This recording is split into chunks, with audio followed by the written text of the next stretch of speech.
Yeah, well, so we just released the fact that we hit another record low for the maximum sea ice extent this winter. And this follows on the last 2 years, which were also record low maximum sea ice extents, which is it's very unusual actually. We've never seen 3 winters in a row where we've had really low winter ice conditions. And we've never seen 3 winters in a row with very warm Arctic temperatures. And this winter is probably even warmer than it was last year, which set new records for the amount of warmth that we saw in the wintertime in the Arctic. And the problem with that is that if you have really warm winters in the Arctic, you're not going to grow very thick ice. And it looks like, from estimates that we can see right now from Cryosat and also from modeling work that people have been doing, that we're sort of at our lowest volume or thinnest ice that we've seen for this time of year. And that's not good news going into the melt season, because we can melt 1.5 to 2 meters of thick ice every summer, and that looks like the average of the thickness of the ice right now in the Arctic basin.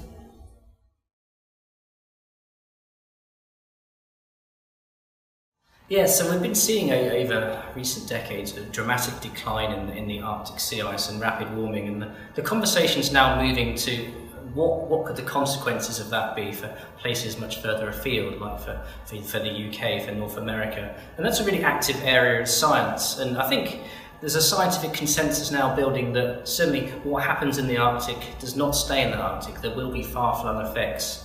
But really the debate at the moment is how large this effect is and the specific processes involved. But we're pretty confident that the Arctic change is gonna impact us all, but it's not quite sure exactly how.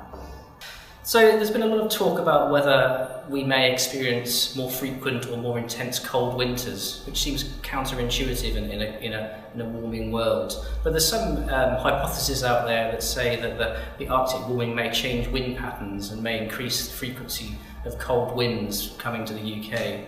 But it's still very much open for debate, because there are other competing factors that would lead to warming, and it's a balance of multiple factors that then give you your eventual what you see in reality.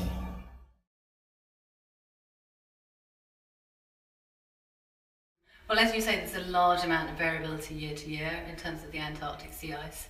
And there's also different things happening in different parts of the Antarctic, with different trends in the Ross Sea and the Amundsen Sea and in the Bellingshausen Sea. So it's quite a complex picture, and I think it would be premature to draw any strong conclusions from just 1 year. As you say, we've seen minimum levels this year. But if we go back just a couple of years to 2014, we saw maximum in terms of our satellite record. So there is a lot of variability, and I think it would be premature to draw any strong conclusions from 1 year. But there is a lot of research going on to try and understand what the key mechanisms are that are driving changes in sea ice in the Antarctic. And it's a quite complex process between interactions between the atmosphere, the oceans and the ice acting together on different timescales.